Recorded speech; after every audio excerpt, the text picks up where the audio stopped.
Hello प्यारे बच्चों, स्वागत है आपका आपके अपने चैनल गीत लर्निंग पॉइंट पर। तो बच्चों, आज है हमारी सेकंड क्लास फिजिक्स की। तो कल मैंने आपको फिजिक्स की पहली क्लास दे दी थी, तो जिन बच्चों ने नहीं देखी वो क्लास तो आप देख सकते हैं वाली क्लास। तो कल हमने कहाँ से छोड़ा था, हम कर क्या रहे थे? वैसे हम कर रहे थे फोर्थ चैप्टर, ठीक है, फिजिक्स का फोर्थ चैप्टर। कौन सा है? Motion in plane. तो प्लेन के बारे में हमने कल समझा था, ठीक है। और मैंने आपको बताया था कि प्लेन में हम किस तरह से जो वेक्टर्स होते हैं उनको कैसे रिप्रेजेंट करते हैं, ये मैंने आपको कल कराया था आपको। और इसके साथ मैं आपको स्केलर और वेक्टर क्वांटिटीज़ के बारे में बता दिया था कल, और किस तरह से आपकी जो स्केलर क्वांटिटीज़ होती हैं कंबाइन करती हैं, कैसे उनमें प्लस माइनस मल्टीप्लाई डिवाइड होता है, वो कल मैंने आपको सिखा दिया था। तो आज हम करेंगे कॉम्बिनेशन इन वेक्टर्स, यानी कि वेक्टर में हम किस तरह से प्लस माइनस ये सारी चीज़ें करते हैं, ये आज हम सीखेंगे, ठीक है। तो इसके लिए दो मेथड है, यानी कि वेक्टर को सॉल्व करने के लिए, वेक्टर में अगर आपने प्लस माइनस करना है तो उसको सॉल्व करने के लिए दो मेथड हैं। पहला क्या है आपका ट्राइंगल मेथड, और सेकंड क्या है पैरेललोग्राम लॉ, ठीक है। तो जो आपका पहला पढ़ते हैं, पहला क्या आपका ट्राइंगल मेथड।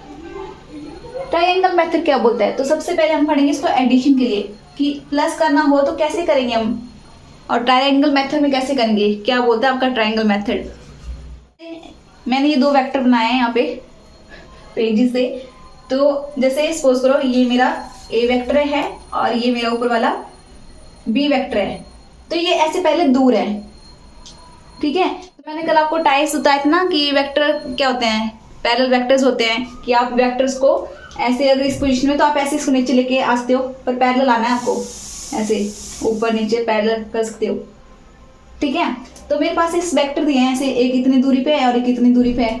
तो मैं क्या कर सकती हूँ इनको, मैं क्या करूँगी, ये जो बी वेक्टर है इसको ऐसे पैरेलल यहाँ पे ले आऊँगी। आपको क्या करना है, हमेशा याद रखना है, इसका मतलब एक का आपको हेड मिलाना और एक की टेल मिलानी है ट्रायंगल लॉ में, ठीक है। क्या करना है, एक का हेड और एक का टेल मिलाना है। जैसे ये मेरे पास ए वेक्टर है और ये मेरे पास बी वेक्टर है, ठीक है। तो ये इतने क्या है, दूर है। तो मैं क्या करूँगी, इस बी को ऐसे पैरेलल लेके आ जाऊंगी, तो उससे कोई फर्क नहीं पड़ता है, हम लेके आते हैं। तो मैंने क्या कर दिया, इसकी मैंने हेड और इसका टेल यहाँ पे मिला दिया। तो जब ये मिल गए ऐसे, ठीक है, यहाँ पे ये मिल जाएंगे। तो जो ये वाला जो स्पेस है ना ये जो प्लेस है ये वाला, ये आपको इसको क्या करना, आपने मिलाना है। ये जो इधर ट्रायंगल की जो तीसरी साइड बनेगी, इसको क्या करना, आपने मिलाना है। जब आप इसको मिलाओगे, यहाँ पे तक मैंने किया है ऐसे, पेजेस के साथ अच्छे से नहीं समझा पा रही हूँ तो मैं इसके साथ समझाती हूँ, ठीक है। तो ये मान लो ये क्या है, हेड है और ये पीछे वाला टेल है। तो मेरे पास देखो, ये मेरे पास बी वेक्टर है और ये मेरे पास क्या है, ए वेक्टर है, ये वाला रेड वाला। तो मैंने क्या किया, मैंने इस बी को ऐसे ऐसे करके नीचे को यहाँ पे मिला दिया, ठीक है। तो हम पैरेलली इसको ऐसे कर सकते हैं, पैरेलली लेके आते हैं, ऊपर नीचे कर सकते हैं हम पैरेलली, ठीक है। जब हम इसको लेके आ गए तो यहाँ पे क्या बन रही है आपकी थर्ड साइड, ये जो थर्ड साइड बन रही है ना, इसको मैंने क्या कर दिया, मिला दिया, ठीक है। तो ये जो मैंने थर्ड साइड मिला दी, इसको क्या कहते हैं, रिजल्टेंट। क्या कहते हैं, रिजल्टेंट। और ये जो आपका रिजल्टेंट होता है, यही क्या है, इसकी वैल्यू। इन दो वेक्टर को अगर आप ऐड करोगे तो ये वैल्यू आएगी आर, ठीक है। इसी रिजल्टेंट को हम क्या बोलते हैं, ट्रायंगल मेथड, ठीक है। एडिशन में, एडिशन का हो गया यहाँ पे, तो यहाँ पे वैल्यू आ जाएगी, ये आर ऐड करके आ गया, मतलब ए और बी को ऐड करके ये मिलेगा हमें रिजल्टेंट वेक्टर। समझ आया? अब वैसे ही आपने क्या करना है, माइनस के लिए अगर आपने माइनस करना है तो माइनस के लिए क्या आ जाएगा, यहाँ पे प्लस के लिए क्या आता है, माइनस। पर इसको इस वेक्टर में समझो, वेक्टर में कैसे करोगे। अब देखो सेम सपोज करो यही है, ये है सेम यही है, ठीक है। पर जब आपने माइनस करना है ना, तो आपको क्या करना पड़ेगा, इसकी डायरेक्शन अपोजिट करनी पड़ेगी। सपोज करो ए तो आपका ए है और ये बी है, तो आपने क्या करना है, इसकी डायरेक्शन अपोजिट कर देनी है ऐसे नीचे को। समझ आया? अगर इसकी डायरेक्शन हमने अपोजिट कर दी तो पहले ये बी था, जब उल्टा करते तो क्या बन गया, माइनस बी। क्या बन गया, माइनस बी। अब फिर से हमने वैसे ही करना है, क्या करना है, इसका टेल और इसका हेड मिलाना है। तो मैं इसको क्या कर सकती हूँ, ऐसे मैं इसको नीचे लेके आ सकती हूँ। तो मैंने इसको यहाँ पे और इसको ऐसे मिला दिया इनको, ठीक है, इसका हेड और इसका टेल मिला दिया, फिर से क्या बनी आपकी, देखोगे यहाँ पे तो थर्ड साइड बन गई। ये जो थर्ड साइड बनी इसी को क्या बोलेंगे हम, ये a माइनस बी का क्या है, मतलब a माइनस बी की वैल्यू है। माइनस करके क्या मिलेगा, जो यहाँ पे जो थर्ड साइड होगी वो इन दोनों को माइनस करके मिलेगी हमें, जो थर्ड साइड होगी। समझ आया आपको? तो ये देखो मैंने यहाँ पे पहले ऊपर किया था b को, फिर इसको हमने उल्टा कर दिया तो क्या बन गया माइनस बी, फिर वो क्रॉस लेके आए तो इस तरह का बन गया। और ये जो थर्ड साइड बनी इसको क्या बोलेंगे, रिजल्टेंट, यानी कि इन दो वेक्टर को माइनस करके क्या मिलेगा, ये थर्ड साइड मिलेगी। समझ आया? तो इतना याद रखना कि माइनस में आपको क्या करना पड़ेगा, उल्टा करना पड़ेगा, जो वेक्टर है उसको उल्टा करना पड़ेगा, मतलब उसकी डायरेक्शन क्या लेनी पड़ेगी, उल्टी, ठीक है, अपोजिट लेनी पड़ेगी। तो उसका क्या बन जाएगा, पहले वो बी था तो माइनस बी बन जाएगा वो अपोजिट करके। अभी नेक्स्ट आपका क्या है, parallelogram law of vector addition. Parallelogram क्या हो, जिसकी चार साइडें हैं, अभी मतलब वो क्या होनी पड़ेगी, चार साइडें लेनी पड़ेगी, यानी कि आपके जो वेक्टर हैं आपको चार साइडें बनानी है उससे। तो जैसे मेरे पास वही, मेरे पास एक ए वेक्टर है, एक मेरे पास बी वेक्टर है, एग्जाम्पल वही ले लो फिर से, जैसे ये ना, अब इसकी क्या है, ये ऊपर वाली साइड है, इसका हेड, ठीक है, इसका हेड भी ऐसे ऊपर ही है, ऐसे ही है, ऐसे, ठीक है। तो जब आपका parallelogram law of vector addition है तो आपने क्या करना है, इनके टेल्स मिलाने हैं, क्या करना है, ऐसे करके इनके टेल्स मिला देना है, मिला दिए, यहाँ पे हमने टेल्स मिला दिए तो ये बन गया टेल मिला के। अब आगे क्या किया मैंने, अब मैंने टेल मिला दिया, तो अब ना है क्या, ये पैरेललोग्राम लॉ है, इसका मतलब आपको क्या बनाना पड़ेगा यहाँ पे पैरेललोग्राम। तो मैं यहाँ पे क्या करूँगी, मैं यहाँ पे करूँगी, यहाँ से एक साइड ले लूँगी, इसके पैरेलल यहाँ पर ऐसे साइड ले लूँगी, और इसके पैरेलल यहाँ ऊपर से ले लूँगी, यानी कि हमने क्या बनाना है यहाँ पे, पैरेललोग्राम। क्या बनाना है, पैरेललोग्राम। तो ये बन जाएगा पैरेललोग्राम, ठीक है। इसके पैरेलल मैंने यहाँ पे ले ली और इसके पैरेलल मैंने ऊपर साइड ले ली, ठीक है। फिर जब इसका डायगोनल, इसका हम क्या ले लेंगे, डायगोनल लेंगे, ठीक है। तो जो डायगोनल होगा वही क्या होगा, आपका रिजल्टेंट, यानी कि आपका जो ए और बी को ऐड करके मिलेगा वो क्या मिलेगा, इसका डायगोनल। समझाया, रिजल्टेंट। तो ये आ गया आपका रिजल्टेंट ए प्लस बी। अभी ना अगर ये बी है तो इसके पैरेलल ये वाली साइड भी बी है ना, बी ये वाली साइड।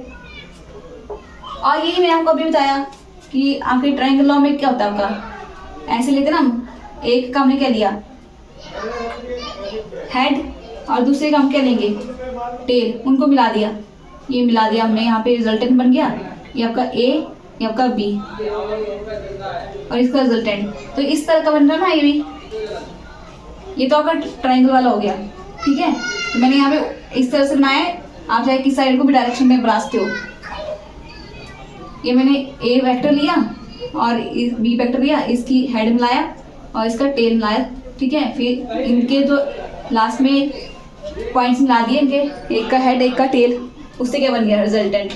तो ऐसे कुछ यहाँ नहीं बन रहा है, ए बी और रिजल्टेंट। इसका मतलब जो इसका रिजल्टेंट है और इसका रिजल्टेंट है वो एक दूसरे के क्या होते हैं, प्रोपोर्शन होते हैं, यानी कि जो यहाँ पे है वही तो यहाँ बन रहा है ना, तो एक दूसरे का क्या हो सकता है, वो प्रोपोर्शनल हो सकता है, एक दूसरे के बराबर हो सकता है।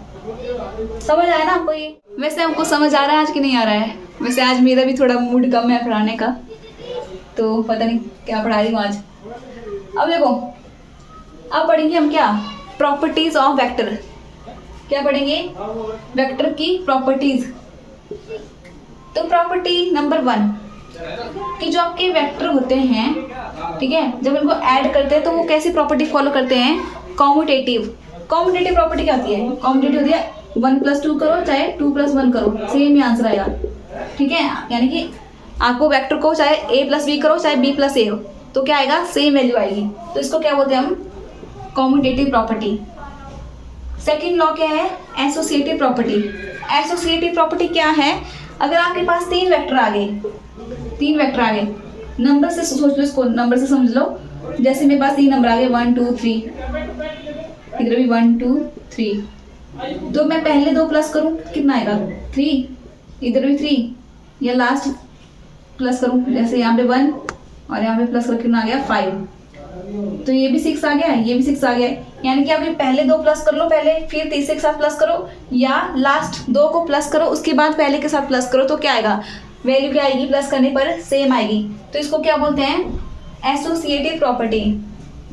तो आपके ये सारे नंबर्स की प्रॉपर्टीज होती हैं, तो ये इस पे भी फॉलो होती हैं, यानी कि वेक्टर्स पे भी लग जाती हैं ये। नेक्स्ट है आपका क्या, ज़ीरो या नल वेक्टर। ज़ीरो या नल वेक्टर यानी कि कुछ नहीं है उसमें, ठीक है, खाली वेक्टर है। तो जब हमारे पास क्या होते हैं, दो वेक्टर होते हैं और उनके मैग्नीट्यूड क्या होता है, सेम होता है और डायरेक्शन डिफरेंट होती है, तो जब उनको ऐड करते हैं तो हमें क्या मिलता है, ज़ीरो वेक्टर। जैसे ये आपका ए वेक्टर, ये भी ए वेक्टर है, ये भी ए वेक्टर है, तो दोनों ए है, यानी कि मैग्नीट्यूड दोनों का क्या है, सेम, वैल्यू सेम होगी दोनों की, पर एक की डायरेक्शन इधर का है, एक इधर का है, तो दोनों की डायरेक्शन क्या है, अपोजिट है। तो जब इनको ऐड करेंगे, ठीक है, तो देखो प्लस माइनस क्या हो जाएगा, माइनस और क्या आ जाएगा, ज़ीरो।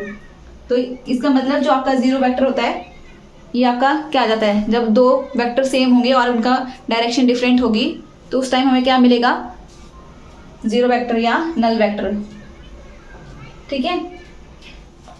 फोर्थ क्या आपका, इक्वल वेक्टर। इक्वल वेक्टर नाम से पता चल रहा है, ऐसे वेक्टर जो क्या होंगे, जिनकी मैग्नीट्यूड, जिनकी लेंथ, ठीक है, जैसे इतना है तो दूसरा भी इतना ही होना चाहिए और डायरेक्शन भी सेम होनी चाहिए। अगर एक इधर को है, दूसरे की डायरेक्शन भी क्या होनी चाहिए, उधर को, ठीक है। जैसे ये इनकी लेंथ भी क्या है, बराबर है और इनकी डायरेक्शन भी सेम है, तो ये तो इक्वल वेक्टर है। ये वाला बताओ, क्या ये वाला आपका इक्वल वेक्टर है, ये वाला आपका इक्वल वेक्टर नहीं है, क्योंकि देखो डायरेक्शन भी अपोजिट आ गई और यहाँ पे लेंथ भी इसकी छोटी है, इसकी बड़ी है, तो ये इक्वल वेक्टर नहीं है। समझ आ गया। नेक्स्ट है आपका क्या, यूनिट वेक्टर क्या होता है, और इसको डायरेक्शनल वेक्टर भी बोल देते हैं।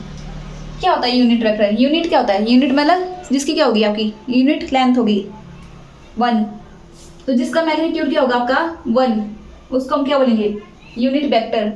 और इसको डायरेक्शनल वेक्टर क्यों बोलते हैं, क्योंकि ये क्या बताता है, आपका वेक्टर की डायरेक्शन बताता है। ये क्या करता है, डायरेक्शन बताता है वेक्टर की, किस डायरेक्शन में आपका वेक्टर होगा, तो इसलिए इसको क्या कहा जाता है, डायरेक्शनल वेक्टर भी इसको कहा जाता है आपका यूनिट वेक्टर को। अब देखो कोई वेक्टर होता है ना, उसको हम कैसे लिखते हैं, कोई वेक्टर होता है ना, जैसे ए मेरा वेक्टर है, तो उसको मैं कैसे लिखूंगी, उसका मैग्नीट्यूड लिखूंगी और पीछे क्या लगाऊंगी, एन कैप। एन कैप ये बताएगा आपका वैल्यू, मैग्नीट्यूड, और ये क्या बताएगा आपका डायरेक्शन। तो मैंने आपको बताया ना वेक्टर को हम कैसे लिखते हैं, उसमें मैग्नीट्यूड भी आती है और डायरेक्शन भी आती है। तो आपका ये जो ए मॉड ए वाला चीज़ है, ये आपका क्या बताएगा, वैल्यू यानी कि मैग्नीट्यूड, और जो आपका ये जो पीछे एन गैप लगा होगा, ये बताएगा कि किस डायरेक्शन में जा रहे हैं, डायरेक्शन बताएगा। तो इस तरह से हम किसी वेक्टर को लिखते हैं, ठीक है। ये ए वेक्टर है और इसकी वैल्यू ऐसे लिखते हैं, मैग्नीट्यूड और पीछे क्या लगाएंगे, एन कैप। तो मैग्नीट्यूड आपका ये वाला मैग्नीट्यूड दिखाता है और ये वाला डायरेक्शन बताता है। अब अगर आपने यहाँ से अगर यूनिट वेक्टर की वैल्यू निकालनी है, इसको बोलते हैं यूनिट वेक्टर, तो क्या आएगी, ये जो मैग्नीट्यूड है ये यहाँ पे मल्टीप्लाई कर रहा है, नीचे अगर इसको यहाँ से हटाना है ना, यहाँ इसकी वैल्यू निकालनी है हमें एन कैप की, तो इसको यहाँ से हटाना पड़ेगा, तो ये इक्वल टू के उधर जाके क्या हो जाएगा, डिवाइड, तो ये आ जाएगा आपका एन कैप की वैल्यू कितनी आ जाएगी, ए वेक्टर अपॉन ए का मैग्नीट्यूड। तो ये आप याद रखना। अब मैंने आपको कल बताया था कि जो मैंने आपको कुछ बताया था आई जे के बारे में, कल हमने लिखा था ना पोजीशन वेक्टर, उसमें आई जे के ये चीज़ें आई थी। तो ये जो आपके आई जे के ये क्या बताते हैं, आई जे और के कैप आपके बताते हैं डायरेक्शन। अगर आपका एक्स डायरेक्शन में आई कैप है तो वो बताएगा कि जो आपका वेक्टर है किस डायरेक्शन में जा रहा है, एक्स एक्सिस की तरफ जा रहा है। अगर जे वेक्टर लगा होगा उसके पीछे, तो इसका मतलब वो किस डायरेक्शन में जा रहा है, वाई डायरेक्शन में जा रहा है। अगर उसके पीछे क्या लगा होगा, के वेक्टर लगा होगा, तो इसका मतलब वो किस डायरेक्शन में जाएगा, जेड डायरेक्शन में जाएगा। समझ आ गया ना इतना। अब ना इन वेक्टर का अगर मैं क्या ले लूँ, मैग्नीट्यूड, ठीक है, इनका मैं क्या ले लूँ, मॉड ले लूँ, तो इसकी वैल्यू कितनी आती है आपकी 1, क्योंकि ये क्या है यूनिट वेक्टर, और यूनिट वेक्टर का मैग्नीट्यूड कितना होता है 1। समझ आ गया ना आपको ये। तो आज इतना ही करेंगे, और आज मैं थोड़ा थकावट फील कर रही हूँ, तो पता नहीं कैसा पढ़ाया मैंने आपको, तो कर लेना इसको अच्छे से। फिर मिलते हैं नेक्स्ट वीडियो में, और मेरी वीडियो को लाइक शेयर और कमेंट कर देना। और इसका जो स्क्रीनशॉट है वो आपको टेलीग्राम पे मिल जाएगा, ठीक है, उसमें मैंने डेली अपलोड कर दिया होता, तो वहाँ पे आप देख सकते हैं और अपने नोट्स बना सकते हैं, ठीक है। तो फिर बाय, टेक केयर।